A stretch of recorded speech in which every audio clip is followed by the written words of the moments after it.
Olá, bom dia. Estamos aqui para o lançamento virtual ou uma conversa em torno da antologia Pentângulo, número 3, uma publicação da Escola Arco, do seu curso de ilustração e banda desenhada e co-publicada pela Silicon Carmo. Nós temos alguns convidados presentes já neste início. Passo a apresentar os participantes imediatamente. O Daniel Lima está aqui na qualidade de coordenador, precisamente do curso de ilustração e banda desenhada do Arco, professor nessa instituição e autor conhecido, como é óbvio.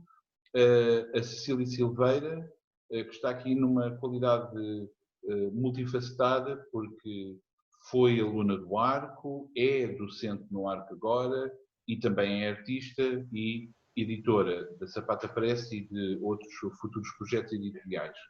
E depois temos duas alunas presentemente do curso e jovens autoras, a Rosa Francisco e a Ana Dias, que participam nesta publicação. Eu presumo que haja pessoas que ainda não conhecem a Pentângulo. Portanto, Daniel, eu fazia o pedido de fazer uma apresentação genérica sobre o que é que significa esta publicação. Ok, olha, obrigado pelo convite para falar por exemplo, para falar deste número.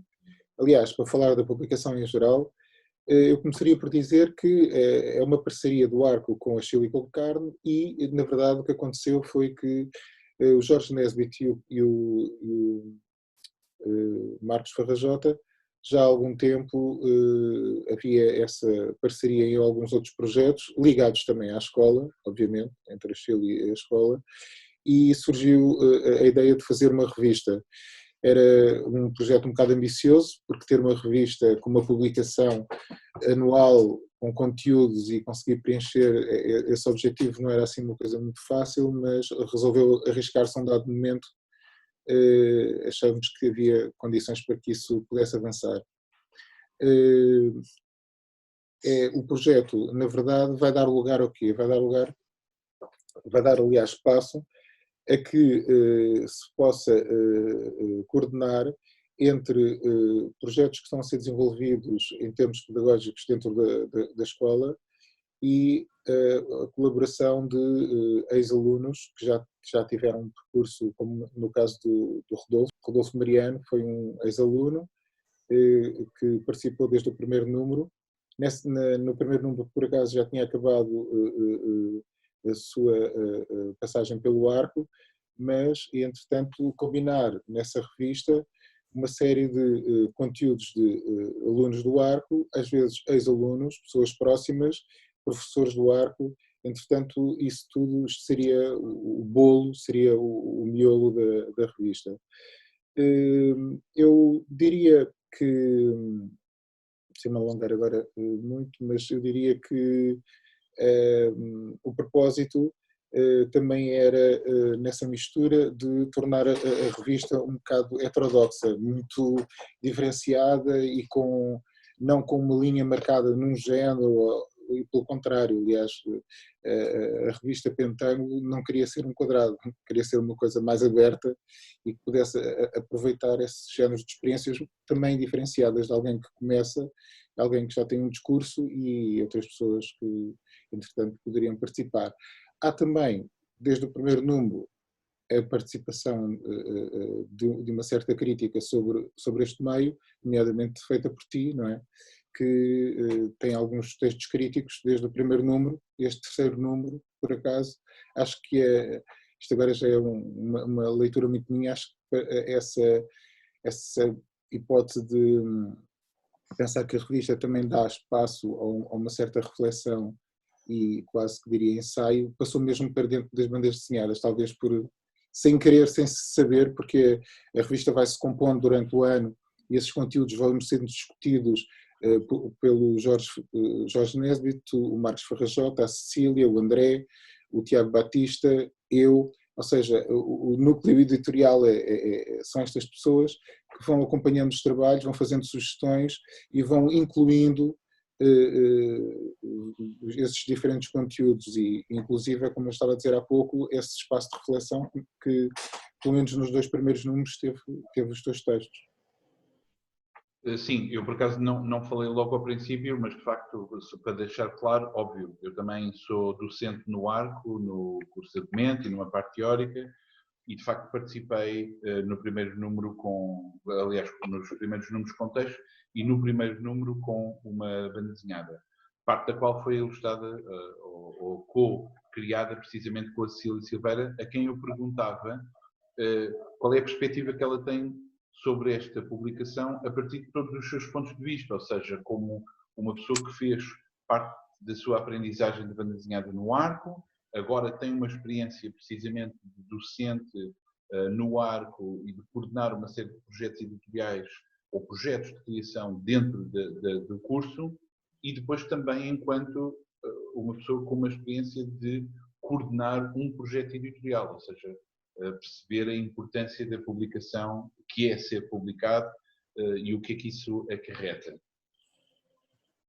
Pedro e toda a gente que está aqui, obrigada. Eu penso que essa revista é uma possibilidade de oferecer às pessoas, todas que estão envolvidas, desculpa, eu vou tirar isso porque está cedo e eu resolvi pôr os óculos, mas pronto. Mas essa revista, ela cumpre uma promessa, uma possibilidade de que os autores possam ter um lugar, uma voz e ter essa experiência da publicação, né? Eu como professora, ex-aluna, quando eu estive no ARCO, que foi entre 2013 e 2015, a Pentângulo não existia.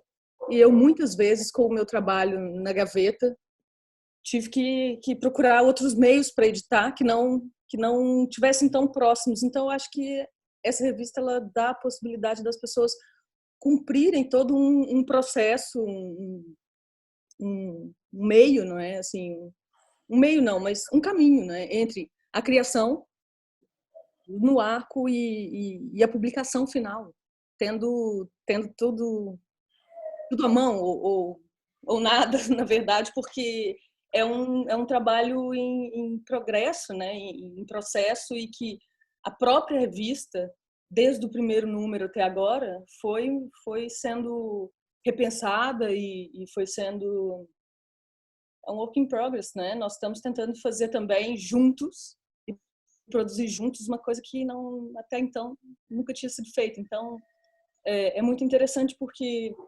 nesse número eu não participei tanto quanto gostaria, mas já foi o bastante, porque vejo que muitos alunos do primeiro ano da banda desenhada, que é para a disciplina que eu e o André Pereira somos os responsáveis por ela, nós temos ali muitas publicações das pessoas do primeiro ano. Isso é incrível, poder publicar um trabalho no primeiro ano, né? Poder ver o seu trabalho impresso. Então, não sei se respondo a sua pergunta, porque também... Sim. Aliás, isso já estimula novas perguntas, mas eu se calhar ia passar primeiro a palavra começava pela Rosa, se não se importa. Rosa, eu perguntava uma pequena introdução, ou seja, se já tinhas publicado antes algum tipo de trabalho, mesmo em fanzines, e depois o que é que significou para ti a participação na Pentângulo 2, porque tiveste trabalho no segundo número, e agora neste terceiro número? Olá, obrigada a todos. Comecei na ARCO em 2017, se não estou em erro. Fiz o primeiro ano em banda desenhada no horário pós-laboral e depois fiz metade do segundo ano, entretanto interrompi. A primeira participação na Pentângulo foi com uma banda desenhada que fiz no workshop de design narrativo, se não estou em erro, com a D-Lady. E foi a minha primeira banda desenhada, também a primeira vez que foi publicada, portanto foi uma experiência muito interessante e foi ótimo ter o feedback durante aqueles meses em que estive a desenvolver e em que estivemos a trabalhar para que fosse publicado. Nesta segunda vez, no terceiro número da Pentangle, foi uma situação um bocadinho menos normal, não houve propriamente um grande acompanhamento da minha banda desenhada. Eu decidi que queria participar, acho que 2 semanas antes do prazo de entrega, e portanto foi uma coisa mais apressada. No início dessas 2 semanas não tinha bem a certeza ainda o que é que queria contar com a banda desenhada, mas entretanto peguei numa série de referências e ideias e lá criei a BD, e portanto sinto que não estive tão envolvida desta segunda vez. Nesse sentido, se calhar foi uma coisa menos articulada com o projeto em si. Exatamente. Mas ainda assim, sempre uma experiência positiva.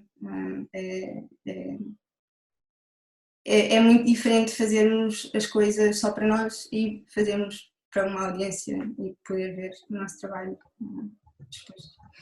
Muito bem.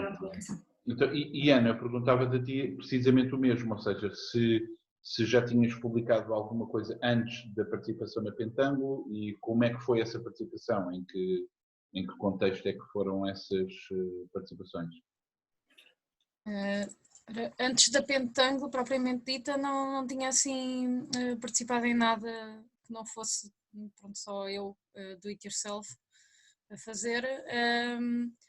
Depois da Pentangle até surgiu outra pequena fanzine, também para outra, até foi para uma loja, mas a Pentangle foi mesmo aquela primeira surpresa de ter entrado numa publicação, ainda por cima, também não só pelo arco que tenho adorado desde o primeiro minuto, como também pela Chile que sigo e pronto, foi excelente. Olha, só uma coisa, o Geraldo Lini infelizmente já não está entre nós, mas não se esqueçam, o fanzine, tem que ser eu a puxar essa correção. Eu vou fazer uma pergunta que é uma pergunta um bocadinho, é uma provocação, mas é uma provocação que gostava que todos vocês pudessem responder. Eu lembro-me, por exemplo, na minha experiência de ensino, não apenas no arte, mas também noutros sítios, uma das dimensões que é extremamente importante de sublinhar no mundo da ilustração e da banda desenhada é que estamos a falar de artes que têm necessariamente que ser publicadas, em papel ou não, mas há uma grande importância em serem publicadas. E uma das coisas que também sempre sublinho é que há uma aprendizagem profundíssima no momento em que algo é publicado, ou seja, não é só a questão de ter um objetivo, algo que está feito e que termina, como a própria publicação vai trazer um feedback extremamente importante. Não só, como a palavra diz, está no público, portanto vamos ter reações de outras pessoas, como nós próprios, posso falar por experiência, eu estou sempre a contar esta anedota que é, quando se publica algo, há sempre um prazer enorme em conseguir fazer isso e no segundo, imediatamente a seguir, é logo, está tudo cheio de erros e já arrependemos e queremos voltar atrás, fazer correções. Mas a importância da publicação é fulcral. A minha provocação está nisto.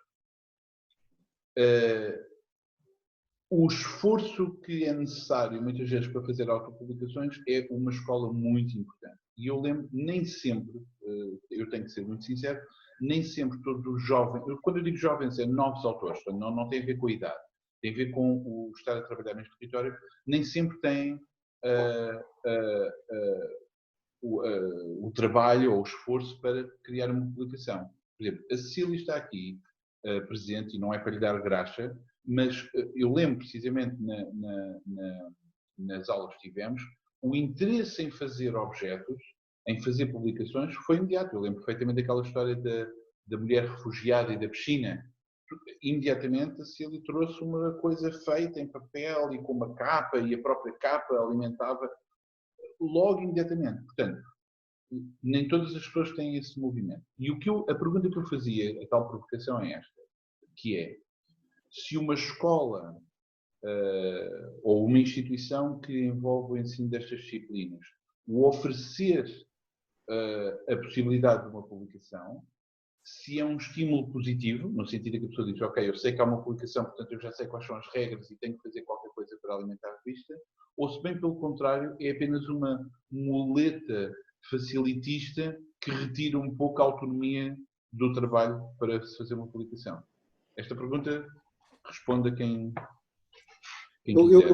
Eu gostava de essa pergunta, eu gostava de responder com uma provocação, porque é uma boa provocação. Eu acho que quando se pensa, por exemplo, pensando neste projeto, estamos a falar de Marcos Ferrajota e estamos a falar nestes professores todos, nos quais, neste painel, já está o Pedro Moura e a Cecília. Portanto, essas duas coisas correm, no meu ver, correm sempre em paralelo. Portanto, essa iniciativa individual é uma coisa que, felizmente, como parte de cada um, é impossível de travar. Esta revista pode ser travada de muitas maneiras, porque pode haver até uma altura em que não haja dinheiro para publicá-la. Portanto, há coisas aqui bastante diferentes. Mas a revista em si, às vezes, e a escola, muitas das vezes tem um papel de provocar certas coisas acontecerem. A escola deve dar esse espaço para que certas coisas aconteçam. Quem tem esse intuito e quem já tem essa capacidade, já faz esse movimento de uma forma um bocado natural e tem a ver com o seu próprio caráter e a sua própria forma de se envolver nos projetos, é o caso da Cecília, que falas muito bem, portanto é alguém que percebeu logo essa autonomia e quis mesmo dar vazão máxima a essa autonomia. Outras pessoas, nem tanto, o testemunho da Rosa é bastante interessante. A Rosa não disse, mas posso eu agora dizê-lo, até para poder ser desdito, mas eu insisti muito em que a Rosa tentasse ter uma narrativa para entrar neste número. E provavelmente aí aconteceu uma coisa que não acontece com todos os alunos. Alguns alunos precisam de mais tempo de acompanhamento e precisam exatamente de que esse estímulo perdure mais durante o tempo, e há muitos outros alunos que conseguem, às vezes, desenvolver muito mais rapidamente essa autonomia. E eu achava que havia uma certa maturidade e uma certa capacidade de pensar essas narrativas, mesmo que, e a Rosa disse muito bem, eu sei que legitimamente ela está a dizê-lo, tivesse algumas dúvidas. E aquilo também tu sublinhaste, acabaste por sublinhar naquilo que tu, na tua pergunta, já davas um bocadinho a resposta. É óbvio que até a própria Pentangle teve um primeiro número, esse é um ensaio, o primeiro ensaio do que é que exatamente a revista poderia ser, não é? E havia, claro, da parte de todos nós, havia já uma imagem do que é que nós queríamos que a revista fosse, mas essa imagem só se concretiza exatamente no primeiro número e com muitas dúvidas e com muitas coisas que fomos achando que sim, que tinham resultado bem e outras menos bem. Por exemplo, eu lembro-me daquele dossiê que tu desenvolveste das vanguardas russas e eu acho que isso foi uma coisa muito promissora na primeira Pentangle, houve uma coisa que estava muito estruturada. Nós sabíamos que isso poderia continuar noutros números ou se calhar não. Sei se estás a falar comigo, Pedro? Pedro, sim, contigo, Pedro. Mas não fui eu que organizei esse dossiê. Não, mas há alguns dos argumentos em que tu estiveste a colaborar com os... Certo, sim, está bem, desculpa. Pronto, sim. Não desenvolveste o dossiê. Não é o dossiê em si, sim, certo. Sim, o Jorge Nesbitt teve essa ideia, com alguns alunos também. Aliás, havia uma aluna, a Maria, na altura, que estava já a explorar esse trabalho, trabalhar com as artistas femininas das vanguardas russas, mulheres, digo, e pronto, isto para dizer que há um lado que eu acho que é muito orgânico, dentro do pensamento da própria revista, número a número, e também essa resposta da autonomia dos alunos. Por exemplo, o ano passado surgiu um fanzine dentro da escola, Nicolau Cara de Mau, que o Marcos Ferrajota cita já, esse fanzine, como uma possível reação àquilo que foi publicado. E isso é a coisa que eu acho mais interessante ao nível da publicação. É que eu acho que normalmente um livro, um fanzine, um objeto qualquer artístico dentro do campo da banda desenhada e da ilustração provoca outras coisas. Ele tem essa... Quando dizes que pode tolher vontade de fazer, eu acho que ele às vezes o mais normal é que provoque reações, umas de adesão e de querer participar, outras de querer fazer objetos que já são respostas exatamente à revista. desculpem lá, se calhar alonguei-me agora aqui um bocadinho, mas pronto, esta basicamente que eu acho que a revista, para mim, a premissa maior é mais essa. Diria só mais uma coisa, que eu acho que na sua própria linha editorial, eu acho que na reflexão que todos fazemos, e nem todos os que estão neste dito conselho editorial, se podemos chamar assim, mas pronto, as pessoas que pensam a revista, portanto aqui não há uma hegemonia de ideias, e às vezes até é bom, porque eu acho que a revista passa a ser mais descritiva do que prescritiva, não está ali a prescrever um género, uma forma de fazer, ou um ideário que não se pode mudar, é o contrário, eu acho que é uma revista que promove mesmo que haja esse debate, que haja essa, muitas das vezes essa não convergência, mas uma certa divergência, e ela acaba por resultar, como acho que os números todos têm mostrado, uma grande diferença entre os registros, as histórias e até algumas premissas do que é narrativa e do que é explorar este meio. Por exemplo, até comparando com o Nicolau, que até surgiu na minha turma, o Nicolau digamos quase como não foi uma resposta à Pentango, foi uma coisa dentro da turma que nos apeteceu fazer, até porque somos bastante unidos e para mostrar cada estilo de cada pessoa e cada ideia assim mais... a ideia era mesmo não ter sentido. Agora até estamos a preparar o segundo número, que já será acerca até desta situação toda da quarentena, achámos que fazia sentido. Mas o facto de haver uma publicação dentro da escola torna-nos mais responsáveis, não é? Há ali algo que vai ser publicado e que terá que ser coerente. E pronto, temos várias idades, não é? E várias experiências dentro dos alunos, e acho que é comum a todos, seja as pessoas que sabem mais o que querem fazer, ou as pessoas que já estão mais dispersas, há ali uma chamada de atenção, do tipo, eu tenho que fazer algo que me identifique, não é? Mesmo que se calhar daqui a 5 anos a pessoa já esteja a fazer algo que não tem nada a ver, mas ali é a voz da pessoa, não é? Como diz a Cecília, temos a nossa voz e a nossa voz tem peso e há sempre algo que se queira dizer. E muitas vezes as coisas são corrigidas também, e acho que há muito esse trabalho de pensar o que é que somos agora e o que é que seremos daqui a alguns anos, não é?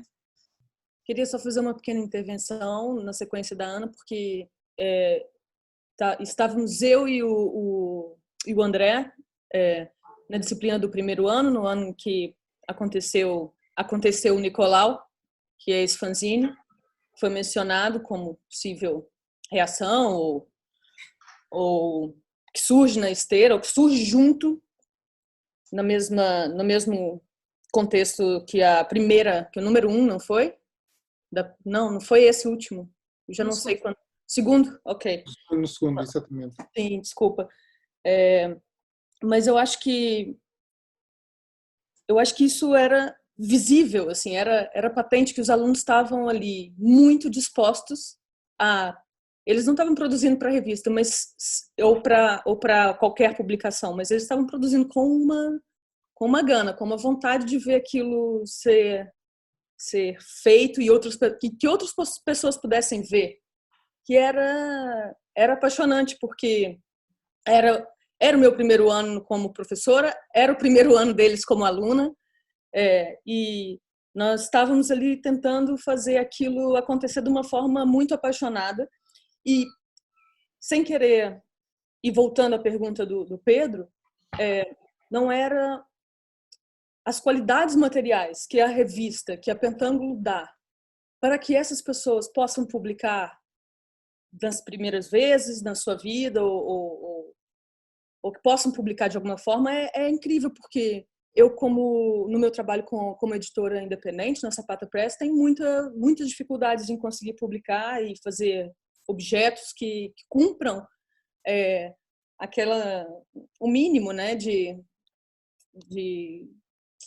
exigência. Você quer fazer tem uma revista como essa, tem lombada, tem isso, tem cores, é incrível, porque é um objeto que se realiza no espaço de uma forma muito tangível, sabe? Sim. Então, assim, isso para as pessoas que estão começando, seja para as pessoas que estão começando, eu acho que eu estou muito ligada a isso, porque essa possibilidade de dar essa experiência direta, ou, como disse a Rosa, não normal, adorei isso, porque sair desse discurso hegemônico, não é? Como Daniel disse também, assim, não é para ser panfletário, no sentido de não estamos aqui colocando toda a gente dentro disso e disseminando um discurso hegemônico. Mas é militante no sentido editorial, porque estamos aqui dando o nosso contributo e tentando colocar imprimir nessas pessoas, imprimir em nós mesmos essa possibilidade de ter uma voz como autor, não é? Como dar o nosso lugar de fala, você sabe que eu gosto disso. Mas a questão para mim é essa, eu só queria voltar a isso, porque eu também sou aluna e foi no contexto da sua aula que eu publiquei meu primeiro objeto, junto com o coletivo Dor de Cotovelo, o Gonçalo Duarte, a Ana Dias e o Vasco Ruivo. E foi a partir daí que pensar as possibilidades de um trabalho gráfico, depois chegar a um trabalho impresso, um material, e ser vendido numa feira, passar por toda essa cadeia produtiva, sempre foi para mim. Ou livraria. A Pentangle tem uma circulação mais comercial ainda. Sim. A Pentangle nesse caso, sim, mas pensar tudo isso é que eu acho que é essa militância diferente dessa questão panfletária, enfim.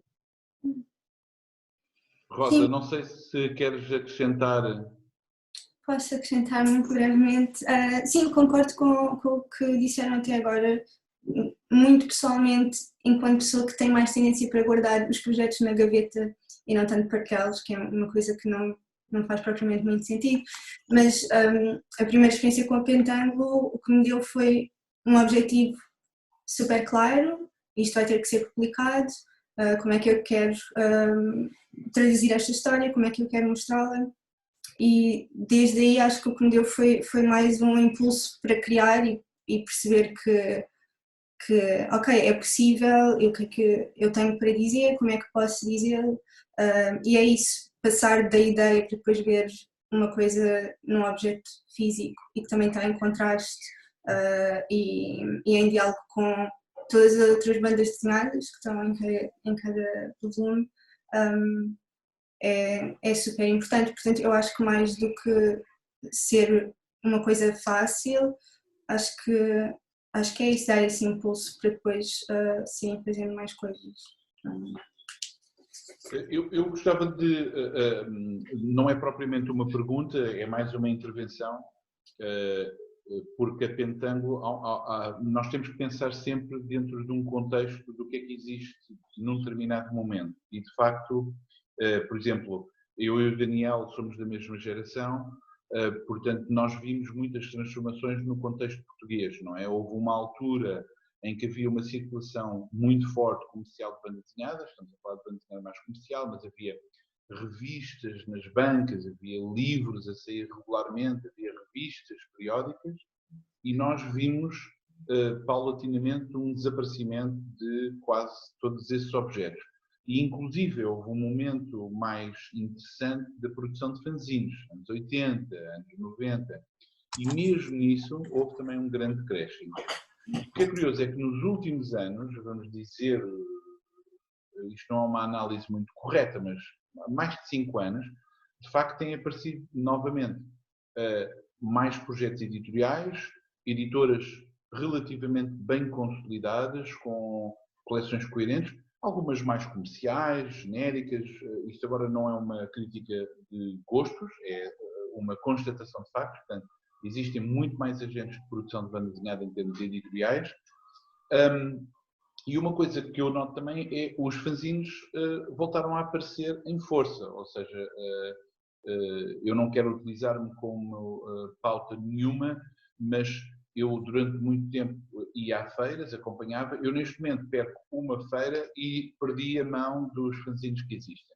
Já não é possível, também tem a ver com a idade, não é? Estou velho, já não tenho a mesma energia para acompanhar o que sai, mas há muitos fanzines, vejo que há uma grande produção de fanzines, E a Pentângulo eu vejo como um encontro feliz entre uma vontade livre de criar histórias que muitas vezes têm dimensões formais, políticas, poéticas, que não têm espaço nessas tais plataformas mais convencionais, mas acabam por ter um espaço de agregação que, obviamente, estão num objeto que tem uma circulação um pouco mais passível de ser comercializado. Por exemplo, a Cecília falou da lombada.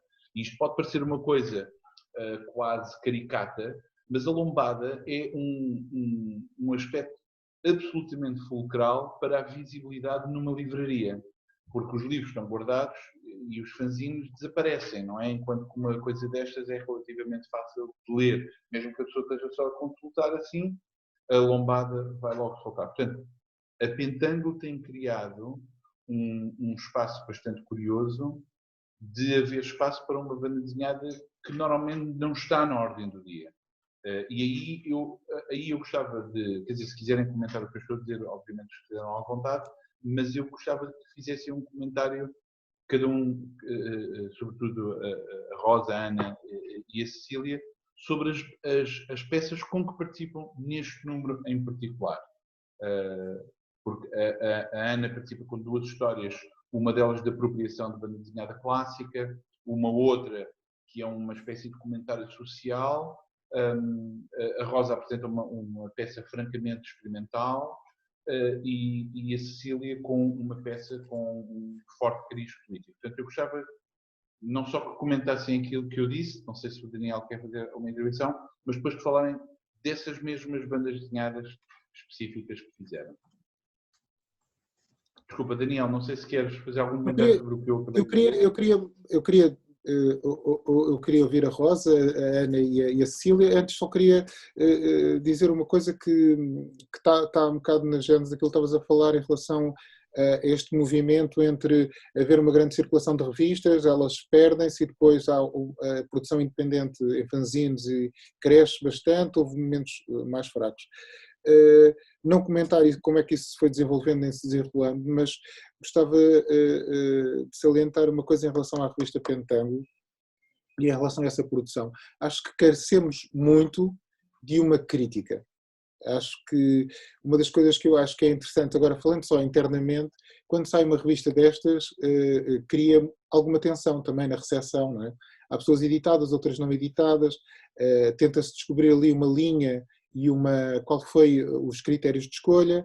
Esses critérios de escolha, para mim, tentam ser claros ao desenvolver o projeto, mas eles são sempre ambíguos, estamos a falar de uma coisa que vive dessa ambiguidade no discurso artístico, não se pode pautar. Eu estava a dizer, queremos que ela seja mais descritiva do que propriamente prescritiva, no sentido mesmo de abarcar essas soluções muito diversas e aquilo que a Cecília também diz, esse lugar de fala, ou seja, cada um de nós desenvolver ali e conseguir ir desenvolvendo mesmo o seu trabalho e tentar perceber exatamente essa identidade que vai surgindo ali. Ninguém pensa na identidade imediatamente e constrói numa primeira obra, ela vai-se construindo, não é? Mas o que eu sinto mais, o Marcos Farrajote e acho que os restantes pessoas que participam fazer a revista, acho que a questão de falta de crítica em geral, portanto, a falta de acolhimento de espaço de crítica nos jornais e noutros meios acerca destes objetos, acho que é uma carência neste momento, é uma carência, mas queria ouvir. Era só fazer esta nota, porque realmente o teu blog é um blog que fala, temos vários blogs que fazem essa crítica, mas mesmo assim acho que havia necessidade pela circulação destes objetos, haver noção de que há mais atenção sobre eles. Mais atenção, não estou a falar sempre de uma crítica que faz uma recepção sempre elogiosa. Pelo contrário, eu acho que a crítica deve ser qualquer coisa que tem um olhar atento, um olhar crítico e atento. Esse tema parece-me bastante interessante, como imaginas, mas penso que é um bocadinho tangencial neste momento ao nosso tema. Cecília, não sei se queres fazer algum comentário sobre esta questão da visibilidade de uma determinada natureza de trabalhos e depois falares desta tua peça em particular.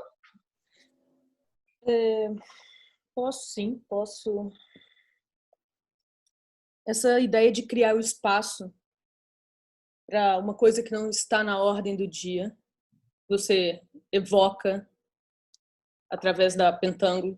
Eu fico me perguntando, criar espaço onde, não é? Esse espaço da lombada na livraria, porque na verdade, ou esse espaço mental, não é, disso poder existir dentro também da cabeça de todas as pessoas como uma imagem de um tempo, de uma geração. Não sei se o espaço que a Pentangle vai criar vai ser um espaço dentro do um circuito comercial. É óbvio que é importantíssimo que isso consiga ser repassado e vendido a um preço que o Marcos, que é o editor da Chile com Carne, que é o parceiro da Pentangle, tem essa premissa de conseguir fazer. É um trabalho militante, né? Embora, se ele estivesse aqui, podia até ficar muito chateado com isso, mas sim, com esse termo, mas sim.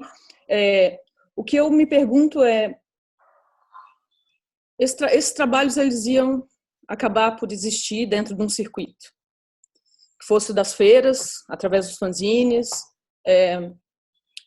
Eu tenho algumas dúvidas sobre essa possível criação desse espaço. Era isso que eu queria dizer. E sobre essa possível criação desse espaço e dessa forma de conseguir empurrar esses outros discursos e conseguir chegar à luz e dar visibilidade para essas falas subalternas, é a partir disso que eu acho que eu posso apresentar o meu trabalho nesse número da revista e o meu trabalho em geral. O Pedro sabe disso e tem acompanhado meu trabalho desde o início, o Daniel também, ainda bem. Ou não, né? Eu e o Daniel, a gente sempre discute muito e nos criticamos muito, o que também é um exercício. O que foi, Daniel? Ainda bem. Ainda bem. Mas pronto, o trabalho que eu apresento aqui é o elogio ao bom selvagem. Na verdade, é uma grande confusão e um palimpsesto de várias coisas, né? Como todo palimpsesto enfim. Mas é uma loucura no sentido de juntar o elogio à loucura com a ideia do bom selvagem, com o texto do Cesário Verde, mais algumas outras falas que eu vou colecionando e recolhendo pela minha experiência como pessoa que agora, a partir de um tempo, se percebe dentro de uma identidade trans e que sou brasileira e vivo em Portugal há 10 anos. E então vou recolhendo esses pequenos tesouros e na verdade tento fazer um percurso pelas ruas de Lisboa, que partem do Chiado e chegam a Chabregas, mais ou menos ali no Beco dos Tocinheiros, que fica atrás do Arco, mais precisamente. Então tem uma localização muito específica. Estou falando desse lugar, desse meu lugar como imigrante e utilizando esse espaço como possibilidade, no meu caso, não só militante, mas até às vezes panfletária, porque o meu trabalho acaba eu não nego isso, meu trabalho acaba por ir buscar essa possibilidade, esse encontro com essas pessoas, onde é que eu posso, onde é que a minha agencialidade pode se manifestar, e é aí que, na banda desenhada, que eu consigo fazer isso de uma forma mais ampla. Então, nesse sentido que eu queria juntar essa ideia do espaço, e é isso, assim, meu trabalho é o último da revista. Sim, nós chegar lá e tiver estômago. Opa, infelizmente nós não vamos ter muito tempo para explorar a obra de cada pessoa, mas gostava de deixar claro que de facto o trabalho da Cecília é um trabalho extremamente forte e importante, sobretudo porque isto dava pano para mangas e muita discussão, mas de facto nós vivemos num país que gosta de não discutir determinados temas, mas passar um penso rápido sobre esses temas. E, por exemplo, uma das coisas que é muito típica de dizermos é que Portugal é um país que recebe bem os imigrantes, que não temos um racismo assim tão violento, etc. E agora eu não vou dizer se isso é verdade ou mentira, não é essa a questão, mas estas explicações servem como uma espécie de magia de razão suficiente para não ter que discutir mais nada. E, sobretudo, não dar voz a quem está na moda baixo. Ou seja, é muito fácil para mim dizer, não, nós tratamos bem as empregadas cabo-verdianas. Não há assim um grande problema. Então, porquê é que não entrevistam e vamos ver mesmo a experiência dessas pessoas? E isso, o trabalho da Cecília é um trabalho bastante importante, porque é, como a frase já repetida, é um lugar de fala de quem está a palavra subalterna que utilizaste também é uma palavra politizada extremamente importante e que também precisa de muita explicação, mas é um trabalho que eu acho muito, muito, muito forte. E é muito curioso, lá está, voltando à Pentango, que é ver que há uma criação de um espaço, ou seja, não há propriamente uma defesa de, isto é uma revista escolar, portanto só vamos por aqui trabalhos de escola, trabalhos de TPCs, não é? Não, isto faz parte da criação e da construção de um discurso de novos autores, que é perceberem que, de facto, podemos criar todo o tipo de discurso. Portanto, isso é muito interessante. Deixa-me só dizer, não, e isto eu acho que dentro do contexto do próprio Arco, e esta revista, na ligação que tem com o Marcos Ferrajota e com a Chile com Carne, mas, por exemplo, o discurso que estás a salientar muito bem da Cecília, qualquer discurso que vincule algumas ideias que não são tão hegemónicas e tão aceites, isso é uma tónica no Arco no seu todo, em todos os departamentos e em toda a atitude que o Arco tem, desde que, pronto, eu não acompanhei os anos todos do Arco, dou aulas no Arco já há relativamente algum tempo, mas pronto, sempre acompanhei a atividade do Arco, isso acho que é patente, não seria eu a dizê-lo, mas sim, a revista tinha já, pela parceria com o Marcos, que também arrisca isso mesmo. Portanto, acho que essa ideia de que os conteúdos, de alguma maneira, teriam de um uso doméstico, bem, se fossem de uso doméstico no Arco, já eram a romper qualquer coisa, porque claro.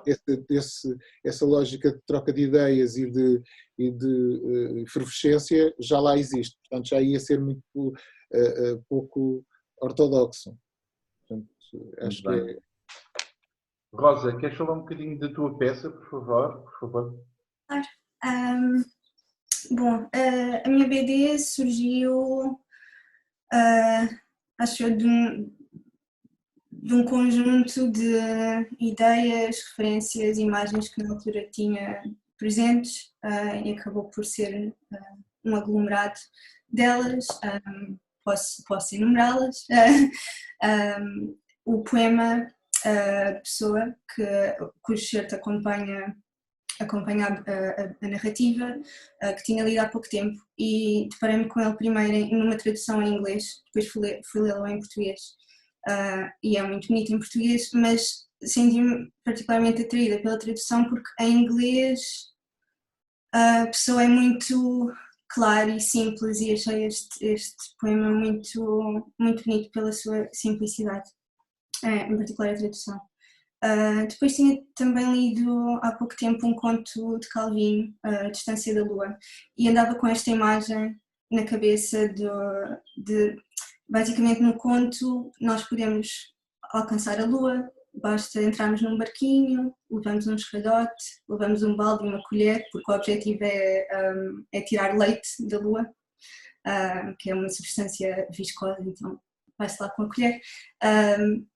E esta ideia de subir ao escadote e subir os braços e alcançar a Lua e de repente damos um impulso e os nossos pés estão na Lua, era uma imagem que estava muito presente e depois ela aparece na BD como uma parte da narrativa, é toda uma página em que essa ação é desenhada. E depois esta ideia que basicamente acompanha o poema, eu não quis traduzir visualmente o poema, mas sim fazer com que acompanhasse esta outra narrativa, que era esta ideia de constantemente nos encontrarmos a nós mesmos e sermos este conjunto de descobertas, de bocados velhos, bocados novos, e que às vezes nos encontramos no outro, nas outras pessoas. Então o poema acompanha esta narrativa, a imagem do conto Calvin aparece nessa página e depois pontualmente aparecem elementos um bocadinho mais pessoais, relativos a uma viagem que tinha feito há pouco tempo, e eles aparecem em todas as páginas, e foi daí também que surgiu a paleta. E pronto, é uma narrativa assim, mais contemplativa. Em termos visuais, tu já conhecias, antes mesmo de entrar no arco, já conhecias exemplos de banda desenhada que utilizavam este tipo de instrumento, ou seja, não propriamente de representação, organização das ações de uma maneira naturalista, mas estas abordagens mais gráficas, experimentais? Ou isto é algo que nasceu da tua própria formação de design ou algo assim? Se calhar um bocadinho da minha formação de design, se pensar bem sobre isso. Também, esta em particular também surgiu, eu decidi logo de início, tendo em conta também o prazo que tinha, que queria fazer uma coisa visualmente simples, com formas, lá está, que fossem muito básicas. Por exemplo, a forma da escada é a forma mais básica possível da escada, aquele elemento não é, que representa uma lua, mas não é necessariamente uma lua, também é só um círculo. Mas no geral a minha experiência com a banda desenhada é um bocadinho menos... Bom, a minha grande referência é o Chris Ware e eu sinto que ele tem esse equilíbrio entre o figurativo e depois também uns momentos mais abstratos, e se calhar também, portanto eu diria design gráfico e depois também essas referências mesmo da banda desenhada. Muito bem, muito bem. Ana, tu participas com 2 peças, não é? Sim, neste Tens 2 histórias. Queres explicar qual é a origem de cada uma delas, por favor? Ora bem, a primeira dos gêmeos, essa aparece em primeiro, se não tem erros, para confirmar, exato. Em que tu te aproprias de uma série de figuras conhecidas da história da banda desenhada, não é? E o ponto de partida, tínhamos que fazer uma resenha crítica. Isto foi uma proposta da Cecília. Eu queria fazer qualquer coisa que tivesse que ver com aquilo que eu lia em criança, não é? Ou seja, basicamente as coisas da Disney. E sim, também considerei... Era uma releitura crítica. Era uma releitura.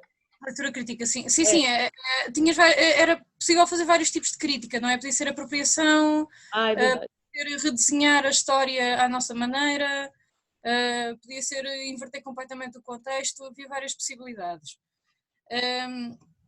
E eu lembrei-me da Disney e mais concretamente até dos sobrinhos do Donald, e a Cecília pediu-me para pesquisar e tentar encontrar uma ligação com os sobrinhos do Capitão, que é uma tradução no Brasil dos Katzenjammer Kids, que foi a primeira banda desenhada a utilizar balonismo.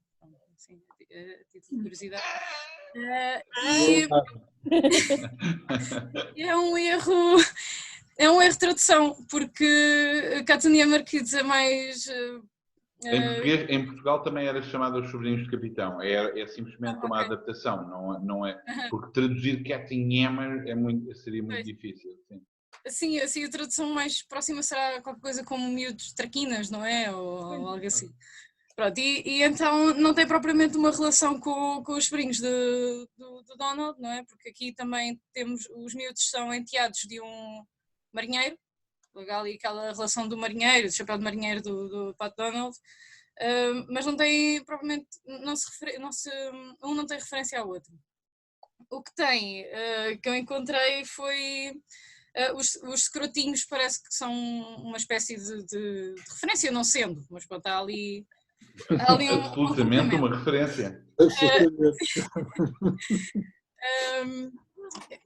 E então, ora bem, eu gosto de experimentar estilos e fui pesquisar então os tais sobrinhos do Capitão, e aquilo também devido à época, não é? Na altura era infelizmente comum educar os miúdos à pancada, E os miúdos fartam-se de levar pancada. E pensei, ok, vou colocar isto num contexto mais à luz da atualidade, não é? Da maneira como vemos estas coisas. E coloquei um funcionário da Segurança Social a ir buscar os miúdos. Na história original, até um advogado que vem com uma fortuna que o capitão ganhou e os miúdos arranjam maneira de expulsar o advogado. E nisto, os miúdos são levados para uma instituição onde estão os órfãos da cultura popular, sobretudo da Disney, mas também arranjei outros. E então lá está aqui mais um apontamento de que muitas das vezes as mulheres na Disney são praticamente empregadas de limpeza, como é o caso da Branca de Neve, ou da Cinderela, e então aqui... É engraçado, desculpa só uma coisa, é engraçado tu dizeres personagens da Disney, mas eu vejo a Heidi, o Mowgli, o Tarzan, o Peter Pan, a Branca de Neve e depois a Cinderela, não falo da Little Annie, nenhuma delas é originalmente da Disney. Isto é tudo reapropriações da Disney, de sim, obrigada pela literatura. correção. Claro, originalmente não são. É incrível como a Disney tritura apanha tudo, tritura e devolve e diz, uma personagem da Disney. Ok. Exato, adaptada pela Disney, mas corretamente. Qualquer dia a pessoa está a ler um livro sobre o ciclo do Rei Arthur e diz, eu conheço, é uma personagem de Disney. Tudo bem. Mas pronto, aqui dentro do contexto, não é? Sendo isto... Claro. É só uma... E a outra peça é um pouco mais... ou seja, esta é uma paródia, é uma peça paródica. A outra parece um bocadinho... não quer dizer séria como se a outra não fosse séria, mas digamos, é um registro completamente diferente. Essa qual foi o contexto? O contexto aqui foi um open call que surgiu sobre agorafobia e claustrofobia, e a ideia era fazer essa relação com os espaços. É assim, eu gosto muito de ficcionar a realidade, e tendo em conta que eu odeio shoppings e causam-me uma ansiedade tremenda. E pronto, e foi um bocadinho ficcionar essa situação, ou seja, a personagem tem um vale de desconto bastante alto e precisa de ir ao shopping trocar porque precisa. E ao entrar nesse espaço que ainda por cima está em dia de Black Friday, que é toda aquela confusão labiríntica do shopping, mais os aglomerados de pessoas que impossibilitam toda e qualquer circulação facilitada, não é? E então, pronto, ela vê-se neste labirinto de corredores e neste labirinto de pessoas e tenta encontrar o sítio para onde quer ir, e isto acaba num suspenso, ou seja, ela anda ali às voltas e não encontra nada. E depois aqui para o meio tem também algumas referências. Eu pus uma referência à entrada de Cristo em Paris, uma referência até ao Day of the Dead. Bruxelas, o quadro do James Ensor, não? Sim, em Bruxelas, sim, do Ensor. E sim. Muito bem. Pois, este convite, digamos, a estas três autoras é bastante curioso porque os trabalhos são muito diferentes entre si. É óbvio que se podia encontrar linhas em comum, mas é bastante diferente. Como eu disse, isto, por exemplo, já não devem entrar, mas eu sou capaz de pedir a pessoas que me enviam um videozinho, uma frase de cada um de quem participou e depois colar. Pois a minha BD chama-se Construção e pretende ser só uma pausa, um intervalo. Não pretende ser uma história com um grande arcabouço. Uma espécie de pausa que tenta transmitir uma noção de o que é que se passa para lá da aparência da BD. Quem está por trás do estaleiro. Há uma capa que eu gosto muito da Raw, em que o Josh Swarted mostra os estaleiros da BD como se fossem estúdios de Hollywood. E queria aqui falar um bocado desse lado nada glamouroso da vida de autor de BD e fazer um paralelo a essa capa que eu gosto tanto. Olá, espero que estejam bem, protegidos e obrigado por estarem a assistir a este lançamento possível da Pentangle número 3. Queria falar um pouco sobre o trabalho que foi publicado neste número. Basicamente é uma adaptação de um texto que eu tinha escrito previamente sobre um disco da Flux of Pink Indians, e a ideia era aqui como é que eu poderia adaptar, ou como é que seria adaptar, como é que seria possível adaptar um texto mais ensaístico, entre aspas, para banda desenhada com 3 personagens. Essa é um pouco a ideia. Este trabalho foi começado a publicar na revista Decadente, foi publicado ao longo de algumas semanas, semanalmente. Para a Pentangle número 3 eu acabei por editar o texto um pouco mais e tirei alguns separadores. No fundo é uma história sobre 3 mulheres que se encontram para beber uma cerveja e acabam a conversar sobre um disco. E no fundo também me interessava colocar aqui uns personagens femininos, para não ser só mais uma conversa de gajos sobre música. Pronto, basicamente é isso. Espero que gostem deste número 3 e continuar a apoiar o projeto, que é importante, dar continuidade a isto, e espero que estejam bem. Até breve.